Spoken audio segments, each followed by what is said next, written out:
The band on this episode of the podcast, Forest Pilots, are fairly new to the local music scene, although they've been around for a couple of years. At present, they only have 2 songs available to hear online or anywhere else outside of a live show.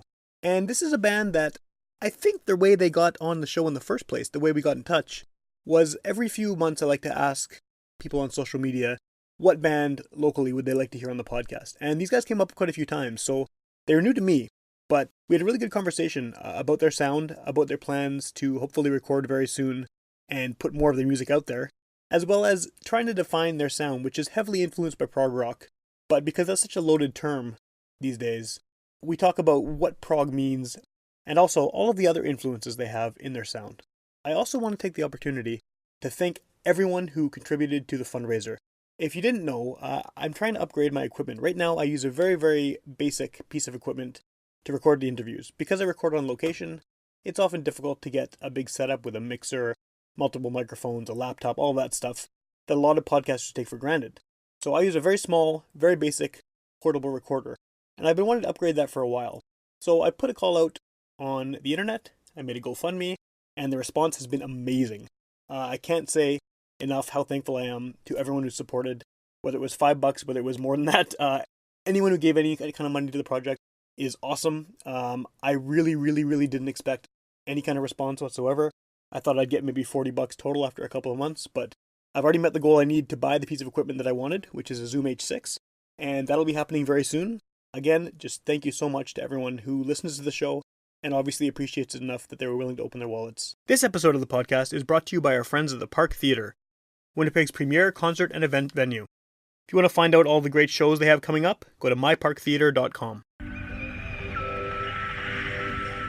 You're listening to Garbage Hill, Winnipeg's first podcast network.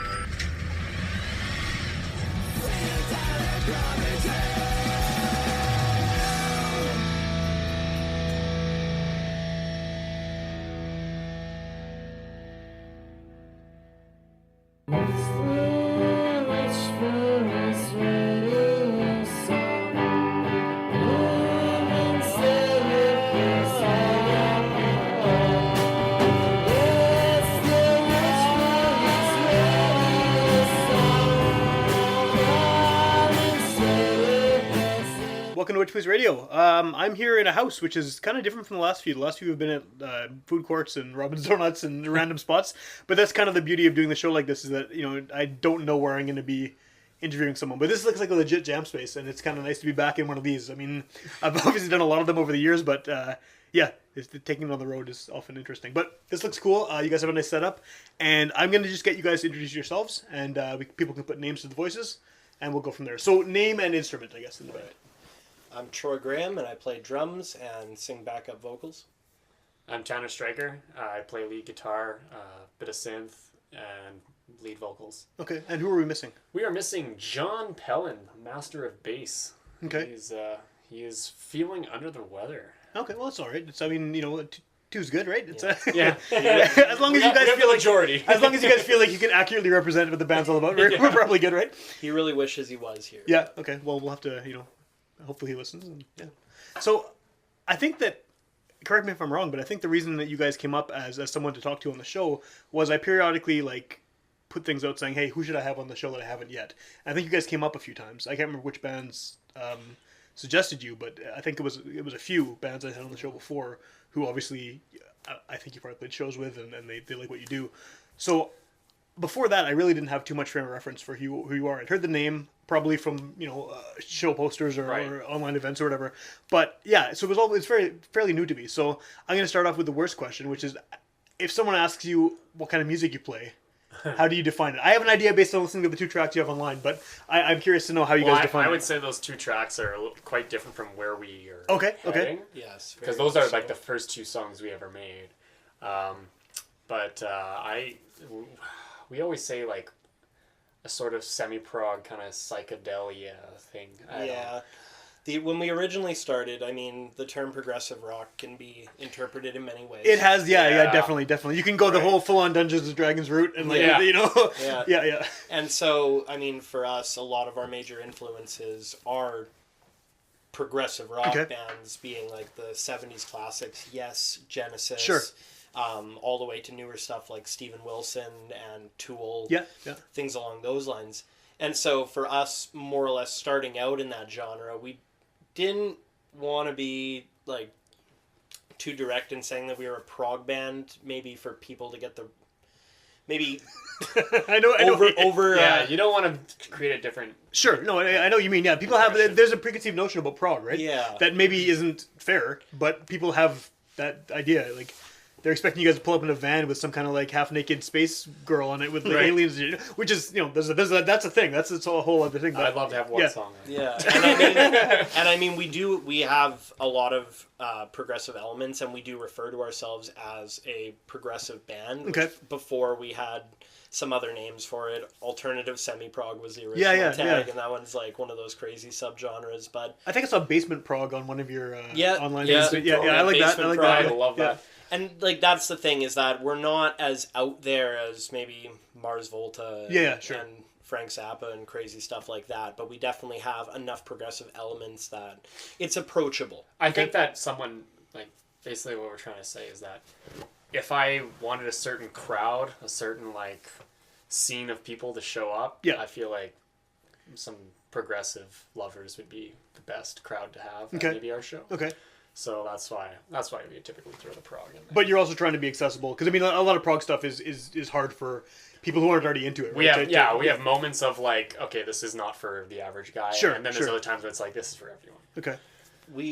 We take a lot of influence from Rush as well, which I think is probably the number one example of a prog band that was able to make it into the mainstream. Yeah, and they're also a three-piece too. Yeah, which they I'm have sure, plenty of stuff. Oh well, yeah. I mean, the general modeling of us, I'm a huge Rush fan. Okay. They are my favorite band. They have been since I was a little kid, and most likely always will be. I just find everything about them to be neat, and so I know a lot of my inspiration comes from them. And as I said before, they were able to break into the mainstream and have radio hits. And a lot of people, if they don't know what progressive rock is, and you tell them Rush, and they're like, "Oh, I know Rush." yeah, Yeah, exactly, right. And then you show them stuff, and they can hear the elements of that. Sure. But sometimes is a lot crazier, or whatever the case may be. But yeah, so that's kind of our goal, is to be a very approachable band, but to be able to still have those progressive elements to stay true to ourselves. Okay. Because that was kind of the goal going into this band, is let's test ourselves. Let's see what we can do. Yeah, it never was supposed to be anything more than just a bunch of guys in the basement. Sure. Yeah. Only since last year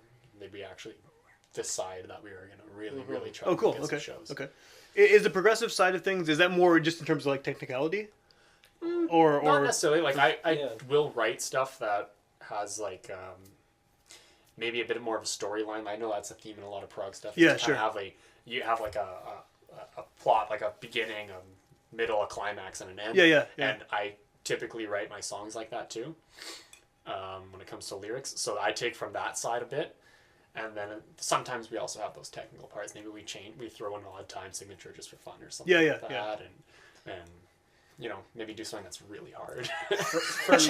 For me, progressive rock isn't always about crazy time signatures. Sure. Exactly. Yeah. We were actually that's one of the hallmarks that people Yeah. will associate with the genre. Right? Yeah. Like, Absolutely, and as he was saying, it's not like we don't have them. Sure. They're certainly there, but we were having a conversation the other day that Pink Floyd is a progressive rock band. For sure. But they're not They're not odd time crazy signatures out there, and they're more from a psychedelic point of view, and Sure. and long spacious portions that you can get really Yeah. weird. We can in take like that. the record like metal and get super like deep into that. Exactly. Yeah. Echoes exactly. is a Yeah. fantastic Totally. Yeah. prog rock song. And so with the addition of our synthesizer, like he was saying before, the two songs that we have on Bandcamp that I guess you'll have on here, we still play them in the set. Okay. We still love them. They will eventually be on a recording at some point. But there's a lot more to us than those recordings really show. So, I mean, it's definitely come out and check us out. Right. Yeah. I guess. coming, yeah. Is it mainly just like those two songs are sort of a calling card? Like, hey, here we are. This is something for you to hear to kind of Yeah, get well, a I don't taste think of it, we or- anticipated it going the direction it's going to now. Okay. Because, like, I was in, like, Troy and I played in another band, just also kind of semi-casual. Sure. And it wasn't anything technical whatsoever. It was more just psychedelic, and that was about it. Okay. And now and I was playing, when we wrote those songs, I was playing in that band too. So it was kind of something where I was like, which band do I use this song for? And some of it was like, you know, getting their feedback and whatnot. Because like we did write those ones together, but it was kind of influenced by the other band we had too. Okay. And now it's just us, and we've been away from that band for such a while that we are writing stuff that's completely different. Okay. We've really changed as musicians as well. That too. Like the improvement from both of us. Like, I mean, I've been playing with Tanner since we were in the 4th grade. We've been friends since elementary school. And so the improvement just in the last couple of years, our music that we were listening to changed. We got into more of progressive stuff, and then when we attempted to start a project like that, you obviously got to work a little bit harder. Definitely. Yeah, it's a whole different style of music, and so adding in John as well, the amount that the three of us have grown as musicians has been really incredible. Not to mention how much John has improved since he started here. John was another guy who kind of played. Sure. And he was still exceptionally good when we got him here.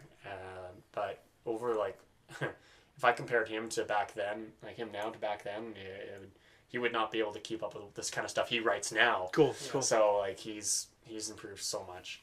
And it's really great that we actually caught him before he actually got seriously into bass guitar. Before someone else picked him up. Exactly. Yeah. Well, Tanner actually had met him in another group. Tanner was balancing 2 bands prior to us starting this one. He was playing in another one with John, and one of their guitar players had moved to British Columbia, so John and Tanner still wanted to play together, and me and Tanner were wanting to start up this kind of newer progressive thing, and John was on board with it. So yeah, it kind of has just been going from there, and that was in spring of 2016 that we did that.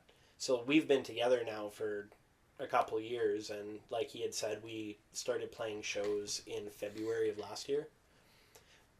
John was still 17 when we started playing as well. So that was another reason why we did too. No doubt, yeah. We had to sneak him into a show at the Cavern once. Did that go? Did he manage to get away with it? Yeah. Oh yeah. Yeah, we got it.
breaking time and I realize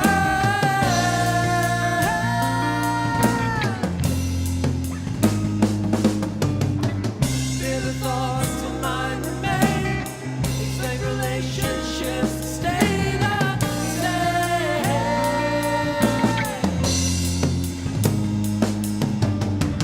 Thanks to all the friends are gone. Give strength to carry on.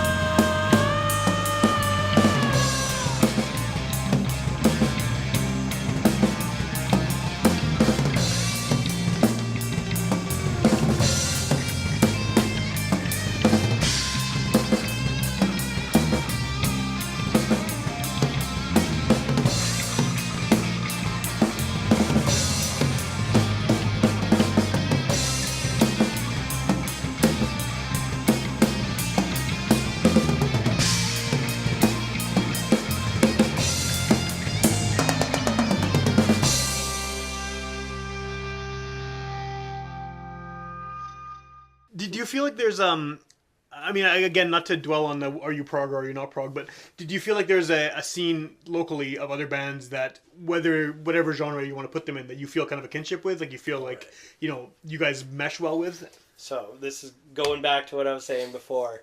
I have a really hard time comparing us to other bands because I don't want to set too high of Well, maybe not something that you sound like, but something that you feel like I know what you mean. Yeah. Who follows up us really well, or who can we play out? Who would you like to play with? Who would you fit well with on a bill? Yeah, show. exactly. Yeah. Dizzy Mystics. Dizzy Mystics is probably I can see that. my number one for picking that sort of thing. A big influence from the city is Moontan. Mm-hmm. Oh yeah, that's kind of what drove us to get out and start playing more. Yeah, seeing their shows. Yeah. Moontan actually was one of the first bands that was getting us into the local music scene. Okay, cool. We knew that they were progressive to a certain extent, so it would go out and they have the Rush influence for sure too, right? Exactly, exactly. And they're really sweet guys, and they've come out to a couple of our shows too. Cool. So, so Dizzy Mystics, Moontan, Apollo Suns is kind of proggy. I think I'd really love to be on a bill with. So that's a great band. With Ed, yeah. Great band. Oh yeah. Well, I feel like Ed probably has a lot of the same influences that you guys have. Yeah. Just listening to some of what you're saying, Yeah. I mean, he's got the jazz stuff too, but he's got definitely the prog and psychedelic. Well, Kind of roots. Yeah. In prog. And I mean, I'm not opposed to like multi-genre bills either. I mean, there's countless bands in the city that I would love to be on bills with, or love to be on bills with again. Sure. We've had so many good shows. Northern Lights Drive. Yeah. Great pals of ours. Yeah, we've done two with them that It's a good band, that we dub Rock and Roll Pasta. Okay. I think I saw a poster for one of those. Yeah, You're all eating spaghetti. That was our 420 show, Rock and Roll Pasta. Yes, right. Yeah, so like they're great guys, like always super fun to be on a bill with them. Confucia, super high energy, proper operation, sweet guys. So many to name, like I'm gonna leave a whole bunch out. Sure, of course, yeah. But like there's I don't think there's many people, if any, who we wouldn't play again with. I think we did list an order kind of like who we think fits best. Yeah. Well, and this is really the reason I'm asking is just to kind of, in my own head, to file you away somewhere, right? Yeah. I mean, the part of the problem now with there being so many bands in Winnipeg, it's a great thing, but it's just like trying to sort through them. There's new ones every week, right? And it's like, well, where does this one fit? Where can I? Such a good scene. It's insane, yeah. Such a good scene, and that's like, I mean, pretty much right when we turned 18 is when we started to really get into it. And well, that was kind of where I wanted to go next, because in addition to kind of classifying bands by trying to fit some kind of label on them, which I know sucks, but I also like to try and figure out where people are coming from in the local music scene, because I mean, I've been doing this for almost 7 years now, and like the amount of bands I've interviewed I still haven't even scratched the surface of Winnipeg, because there's so many bands, and sort of finding out where people come from as far as, what kind of shows did you guys go to when you were first getting into the scene? What bands sort of inspired you? Like, so I can sort of put you on a timeline, right? What was your kind of entry into the local music scene? Moontan. Moontan was the very first show that we went to. So it's fairly recent you started going to shows. Yeah. Well, I'm 21 and he's 22. Born same year. Barely even get in. Right. Yeah. Exactly. Yeah. So like it's only been the last couple of years that we've really been out there, but I mean we've been making ground. Like I mean once we got out there, like we just love talking to people and making connections, and that was the big thing. Is it was intimidating at first, but once you learn that everybody is just a person out there, Totally, yeah. yeah, like, Yeah, it seems less intimidating. exactly. And I mean, now I love when newer bands are coming to us, like, oh, hey, how's it going? Because it's like, awesome, like, more friends, right? Yeah. Like, Friends. no, I love it. I love it. I love when a band will take the time to, like, want to build, like, a bit more of a connection with you. Like, Northern Lights Drive, we've hung out with them a couple times outside of just music-related things, like, just as fun guys. Same with Dizzy Mystics, as we were saying before, like, and we just love that. We love making connections and being able to make it more than just a business thing. Yeah, well, I'm glad to hear that. I Yeah. mean, like I'm a bit older than you guys. I'm 37 this year, and so I've been playing in bands since the 90s. And I played in bands from the 90s until I had kids. And then I stopped playing music just because I had enough time. Yeah. But still, I say 90% of my friends are people I met through playing music. So I'm glad to hear the scene is still as open now as it was, like, when I was. I don't know if it's like that everywhere, but I feel like Winnipeg is very tight knit. Like everyone is. Once you're part of it, you're part of it, right? Like yeah, exactly. No, I mean, like, it's fortunate enough. Like, I mean, I'm sure a lot of the people that are born into this city kind of question why here of all places. But, it comes up a lot on the show. yeah, but to be a musician and to be born here, I mean, you really kind of find your place. Like, Totally. That's what I know. I mean, you could have a shitty week at work, but you know that there's a badass show Friday and Saturday night that you At can least go out one, and- yeah. Yeah, and like, one. I mean, you go out and you see the music and you run into so many people that you know and have a good conversation Totally, yeah. and catch up. And It's a mini vacation. it really Yeah. is. Like, I mean, Yeah. not to mention playing your own shows, right? Like, Yeah, it yeah, is- for sure. the Oh, and then you become community friends is with the great. bands you play and stuff. Exactly, Definitely, yeah, yeah. exactly. Exactly. Did you find? I mean, just because you kind of got into the scene more recently, did you find it opening like very open right away, or was there any Oh, kind of yeah. like Yeah, when you first came in as a immediately. band? Was it just sort of like, oh, cool, let's like. It wasn't. No one was cold at all. That's awesome. It Yeah. was immediately like very welcoming, and that I think that's kind of what gave us even more encourage,ment. 'cause Yeah, we yeah, were kinda, definitely. You know, it was like I don't know how well this is gonna go. I was like sweating bullets before our first show and Yeah. everything, and you know what? Even though we played our first show was like with some kind of like indie folk bands and Yeah. Okay. Yeah, it was we like, didn't fit in at all. How was but the but crowd they reaction? were it was very a nice. it was a Real Love Thursday event, and Oh, we yeah, were yeah. paired with Kakagi. I love Kokage. Yeah, Great you band. had- Yeah. No, Yeah. they were good. Yeah. Don't get me Yeah, wrong. oh, exactly. Like, they're fantastic what they're doing. We were with another band, Ponema, fantastic Yeah. at what they do. And Very then different there's- though. It's very, very different. It was We- a very We different closed out night. the night, so I mean, if you came and were expecting us to be anything like Kakagi, it wasn't happening. definitely not. Yeah. Yeah, but I mean, everybody was so nice and, Yeah. and accepting, and like that's why I was talking about multi-genre bills Totally, and stuff yeah. like that. Like Yeah. some people are so afraid to either like set them up multi-genre, like, oh, that's like so out there. And I mean, one reason why the scene can flourish as much as it does is because I don't think a lot of fans and like viewers and stuff are necessarily stuck to one genre either. Like, they're totally willing to come out and see 3 completely different acts because they like all different kinds of music. Sure. They're not just... And yeah, sure, you have your genre-specific ones. And Yeah, you have the same hardcore shows that happen every week, right? yeah, exactly. I mean, Right. those are fun too. Yeah, But they have their audience, but yeah, exactly. for sure, But no, I just like seeing a big community where you'll have like a band like Amadians, sure. and then you'll have like a heavy band, like somewhat on the bill, and they just pair together so well, and the Yeah. same people are all just out there in the audience enjoying it.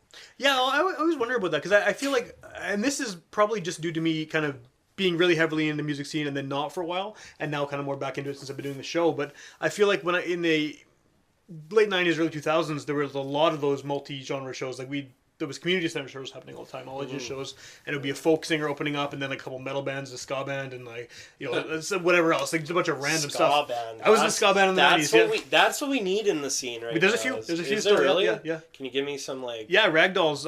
It's Winnipeg's. I think it might be Canada's only all Filipino ska band. Are you serious? All right. They're pretty cool. Yeah. Cool. I had them on the show. Yeah, well, okay, we'll put I'll that listen on the to it. list. There's a then. few other ones, but yeah, no, and like I really love that because I think that opened up.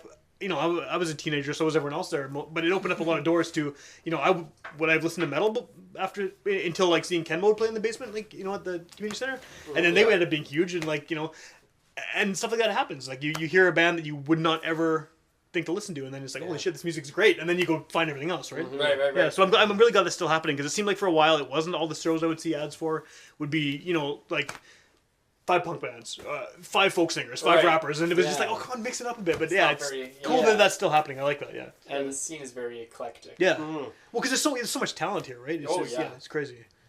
So You got nothing better to do. no, and that's, it's funny how often that comes up too. Is people are just like, like why is Winnipeg? Because I often wonder too, like what is it about the city that and the province really in general that I love that, it here. I do too. I Yeah. never want to leave, but what makes it so like creative? And is it just that we're just indoors all the time? I think like, so. Is that if literally? if there was an indoor water park, I don't think there'd be as many musicians. We just be all swimming.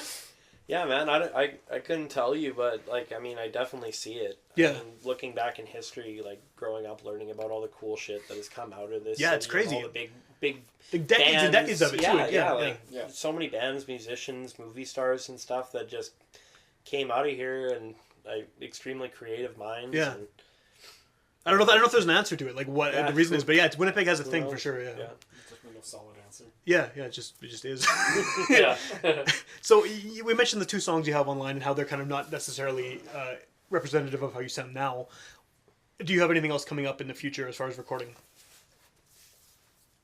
Do you want me to say Eventually. this? Well, It's a very long pause there. Yeah. yeah.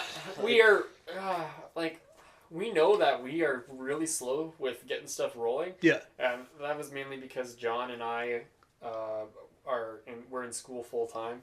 I just graduated, but he's still going. Yeah, that'll do So, it. That'll take Yeah. that'll take up a lot of your time. Yeah. Yeah, exactly. So now that we're like the summer's actually begun, and I think now we'll be able to actually drive to get some new material out there. Okay.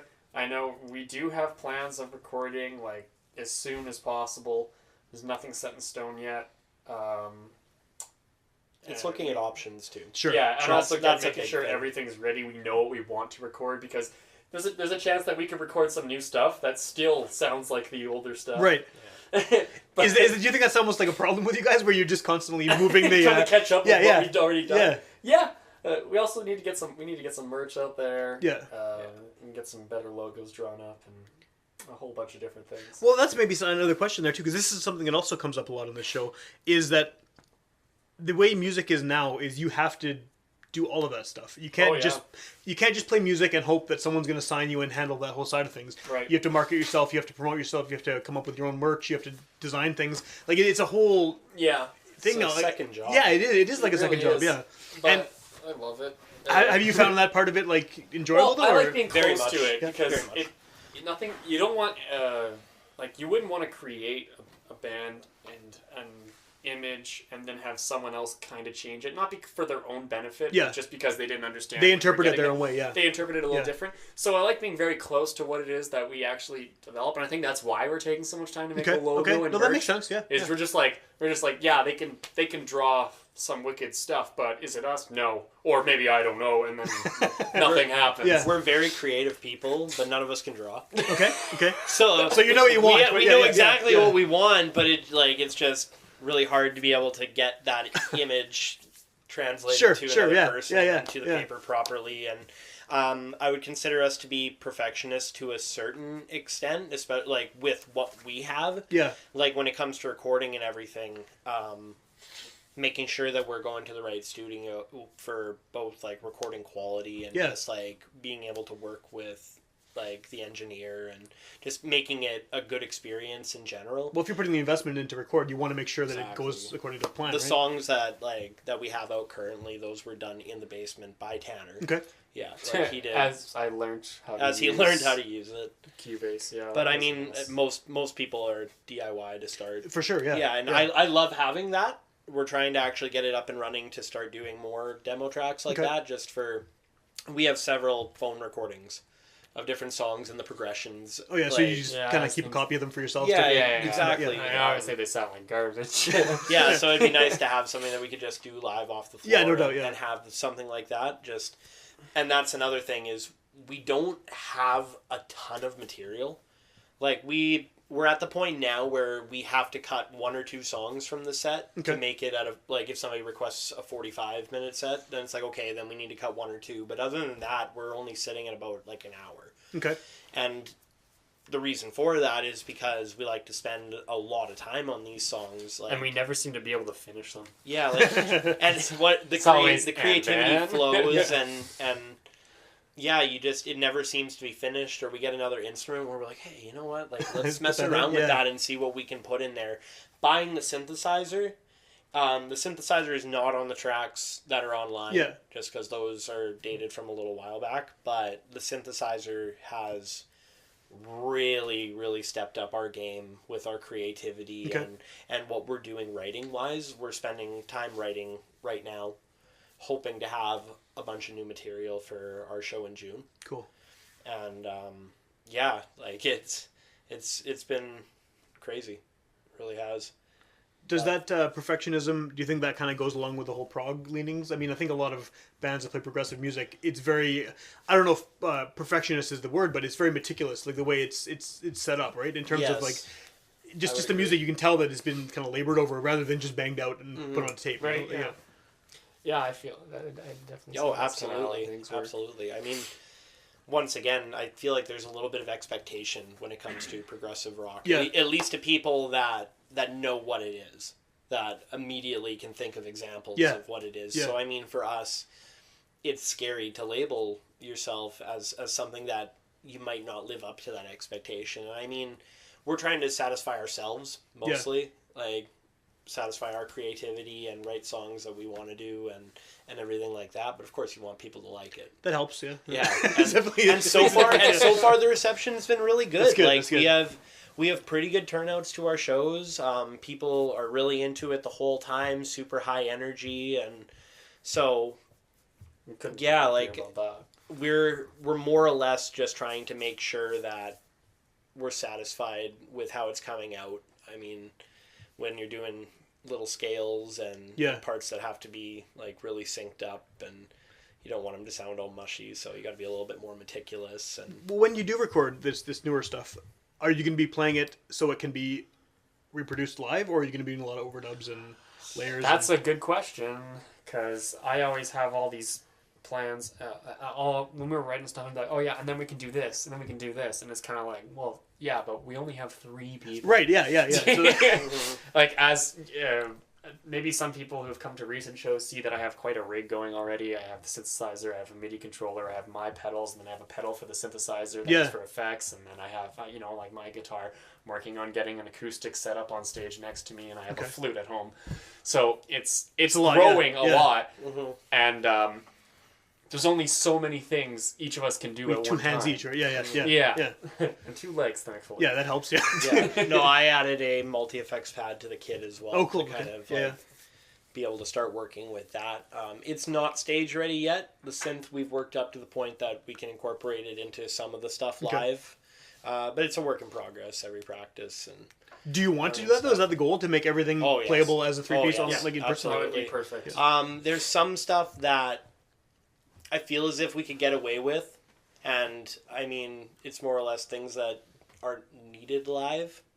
Like we want to do some sound clips and Oh, yeah. stuff. Samples and stuff. Yeah, exactly. On the recordings that might not be reproduced in a live setting, but Sure. nothing that you'll be listening and go, holy, there's a whole part of that song that Yeah. should be there. Well, yeah, because that's the Nothing like problem, that. right? If you don't sound like live like you sound on the record, people are either going to see you live after hearing it and be like, what the hell? Or the other way around. And they'll Yeah. bring the record home and what's this? Like, Exactly. No, I'm a big believer that like you need to get at least like a bit of a fan base and maybe some recognition before you like are blatantly changing your Sure, songs. sure. Like, I mean, that's at least for me, is I want people to be able to hear the stuff that they're going to be hearing on the recording, so that you can learn, because we don't have recordings yet. Yeah. People need to learn to like the songs from just seeing it. So I would hate for them to get a copy of the recording whenever it happens and put it in and go, well, that's not what I heard at all. expected. Yeah, yeah. Exactly. Yeah. And so, yeah, like, the goal is to be able to recreate everything as best we can. And so everybody's working hard to try and fill in the gaps. And Cool. Mhm. Do you have like a vague idea of when you want to record, or is that still completely up in the air at this point? As soon as we can kind of settle on what we're recording, where we're recording, who is recording. So, there's nothing, yeah. we have a we just- couple we have a couple things Yeah. up in the air at the moment Okay. where we're kind of just talking out details and waiting for people's availability Yeah, and sure, stuff like sure. that. As far as we're concerned, if John was here, John would jump in the studio tonight. He seriously would. Sure. He is so ready and so excited to get it done. Me too, I am, but my nerves get to me when it comes to recording and stuff. Any live performance, I'm not nervous, Yeah. but when it comes to doing the recordings, I want it to be perfect, which is a bad trait to have, I guess. Yeah, yeah. I'm not saying. Well, I mean, that it is good to it as well. Right? Yeah, it's like- going to sound great in the end when you actually get it done. But Exactly, and it's really satisfying at the end. But for me, it's definitely one of those things where I want everything that we can mapped out Yeah. before sitting down and starting, because I really don't want to hit any roadblocks. Like, I just want to be able to sit down behind the kit and just motor through this thing. Yeah, and, yeah. would there be any benefit to the other guys in the band not telling you and just recording a live set off the board or something? Using No that- kidding, right? Yeah, yeah. Yeah, kidding. Hey, I'd probably put out a better track doing that than I would. Yeah, no kidding. Yeah, it's frustrating, like, recordings, because what happens is if I don't get something right the first time, then I start to lose my, like, drive. Yeah. I'll try to play it again, and maybe I mess up again at the same spot, and then that's it. You're off the rails, no matter how many times I try. Right. It's just, is that always going to be that problem's going to keep happening? Yeah, it's going to keep happening. So trying to get around that mindset of, like, we're recording now, oh my god, like, everything's going to be on track. Yeah. Like, trying to get out of that sort of mindset is important before we get into the studio. But I agree. I think we're mostly ready. It's just more of just making a final decision of where and Sure. all that. We have a good idea of what, Yeah. like the 2 tracks that you're going to be playing. Those will be the singles from the EP. Okay. Just a re-recorded version will be uploaded as soon as they're finished. Cool. So it's not going to be anything special with the singles, at least. It's not going to be brand new music. It'll just be the more updated versions of those tracks, and then They're more representative of where you are now. exactly, and then dump the rest of them on there whenever the release date is for that, and then continue as we're supposed Try and to. record more right after if we can. Yeah, that's one thing. Is another reason why we're kind of been pushing it back is because we have a limited amount of material, and one problem with music in general that has been happening for years is that, like, the outside world from the music scene, once you put something out, they listen to it. Yep. It takes them 40 minutes to listen to it, and then they go, awesome, okay, when's the next one?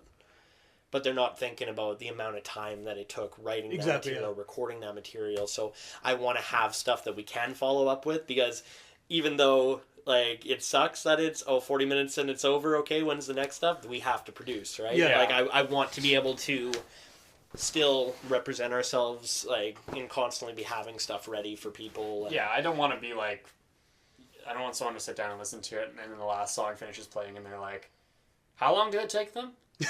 That's it. Yeah, I don't want. yeah. I don't want that to Yeah. happen. Yeah, no kidding. So Well, and I guess people's attention is a lot attention span today because of things like Spotify and stuff, right? People Right. can easily just Instant. you're done with it, go on to the next thing, and then completely forget about it. Yeah. Whereas, I mean, at least before when they're buying the album, they'd have the physical copy. yeah, and stare you in the face. Yeah, Like, yeah. play Oh yeah, that right. again. Listen to this again. Yeah. Yeah, exactly. What is the kind of near future plan? I know, you talked about you want to record when you can, but like, are you guys planning to do any touring or anything like that, or do school schedules make that difficult? Or? We were planning to do a tour while I was still in school. Okay. But things fell apart, and we couldn't.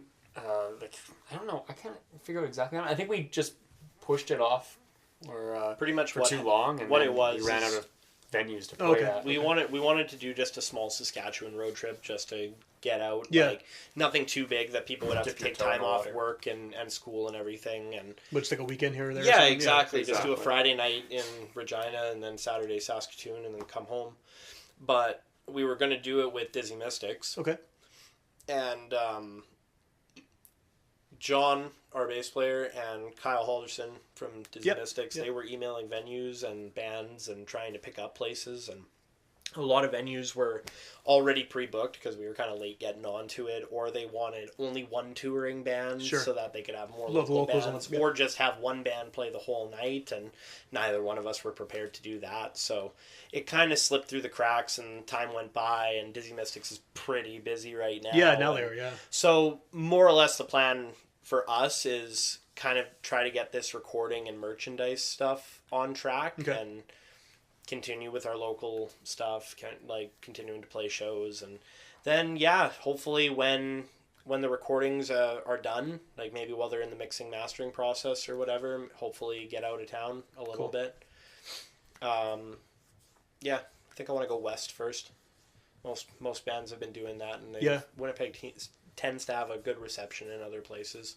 A lot of bands that we've been talking to, like friends of ours, say that they've been having really good tours. So cool. And then you have a show coming up at the end of June. Yes, June 22nd at the Park Theatre, Dizzy Mystics album release show. We are playing with Death Cassette, Right on. Trampoline, and Dizzy Mystics. It's a good bill. Yes, it is. Yeah, it's gonna be. It's super exciting. So, Park Theatre. And that's your first time playing the park? That was our first time playing the Park Theatre, so we're super, super excited for that. Cool. If people are hearing this and hearing about you for the first time, what's the best option for them to find out, A, where you're playing shows next, and just B, to hear what you have recorded? Or Good old Instagram and Facebook. Yeah, that's Forest the main. Pilots Music. Okay. Yeah. At Forest Pilots Music on Instagram and Facebook. forestpilots.bandcamp.com if you want to find our tracks. And then we have a Man in Patoba music profile too. Cool. I think I saw that today. Yeah, I don't think that does much. But I don't think that's as not. I don't think that's something that people like. I don't think they find a lot of bands through Manitoba music. I don't know anymore. I don't. There's a lot of bands on there, so I'm sure there are. Yeah. And but it's like we're in the wrong category. We're in like song composers or something like that. And it was like, what the hell? Oopsie. It's filled it out wrong. Yeah. Well, you're on there anyway, so people. Yeah, exactly. Yeah. So okay, one last thing. What is the name? What's the significance behind the name of the band? What do you think? I have no idea. And the reason I'm asking too is because I find there's a lot of bands lately where it just seems to be like noun. And there's not necessarily any connection. And it's just so I was wondering where does that come from? Is there a story behind it, or is it just words you thought worked cool together? So there's this riff that I wrote on bass. Okay. And it kind of reminded me of something that would be in like Pirates of the Caribbean. Okay. Or just like something along those lines. And then one day I was sitting in Tanner's backyard just like goofing around on a classical, and I played that same riff like around the fire and stuff, and it was like almost like a forest medley. And so I kind of dubbed the track Forest Pirates. Okay. And that was kind of the working title for that track, and it's kind of in the works right now, so maybe it will eventually be a Forest Pilots song. Okay. But so I was telling my dad about it, like we practiced, this is my dad's house. Right. And so we had just come inside from a break, and I was telling him about that riff, and I was saying, the Forest Pirates riff, and he goes, what? Forest Pilots? And we didn't have a name at the time, and we kind of all just looked at each other and went, hey, that sounds really cool. Yeah. I couldn't tell you what it means, Sam. Okay. Well, I think you just did. Like it's a mispronounced Forest Pirates. Yeah, there you go. Like, it kind of takes away from the name when people find out the real meaning behind it, but I mean, it means whatever you want it to be. Some people have said it's like pilots that get like lost out in the forest when their planes crash and stuff like that, and I mean, I could try to put my own yeah, sure, go ahead. But no, I don't disclose it. No. I think it could be it. something much more like a little bit more mystical. Or Okay. I do like that interpretation though of people saying like being a pilot and kind of being cast away almost. Sure. And trying to adapt to a totally different environment. I like that idea a lot, and it's kind of close to what I think about when I hear Forest Pilots. But it was more of what I heard after he told me, hey, my dad said this, do you think this would be a cool name? Right. And I was like, I don't care, man. It sounds good to me. But immediately I kind of thought of something like that too. Okay. Because I knew that a question like this would come. Yeah, well, it's an unusual name, right? But yeah. A lot of people tend to like it, and I think whether it has a direct meaning or not, it's a name that kind of catches the eye. And that's kind of our, Yeah, it's a our little whole different. goal. Yeah. I It's mean, not too crazy or anything like that. You know, everyone can pronounce forest pilots. And I know it's a staple of some prog bands is to be like, I don't know what that word is. Yeah, exactly. It's like six syllables and the font is crazy and you can't. Yeah. It's just like, I got into my readers. Yeah. It's like prog bands and black metal bands. You can't. You Yeah, have no idea what they. I saw a picture on Facebook once that was like, "What's the name of your band?" And it was just a pile of sticks. Oh yeah. Yeah, and that was. And I was like, yeah, well, you know. Close enough. Yeah. Right on. Okay, so people should check out the show on the 22nd Yes. at the park, Yes. and they should go to Bandcamp, Instagram, Facebook. Yes, sir. If you want to hear more episodes of this show, including ones that have featured a lot of the bands we've talked about, go to witchplease.com. All 380 whatever episodes are there for free download and streaming. You can also tune in to UMFM 101.5 on Sunday nights at midnight, and those are older episodes that kind of get a second boost a few months later. So, by the time this actually airs on UMFM, maybe by then you'll have something recorded. Because they're a little bit behind in terms of when they release these. So, Right. But it'll be available for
podcast download whenever. So Cool. yeah. Word.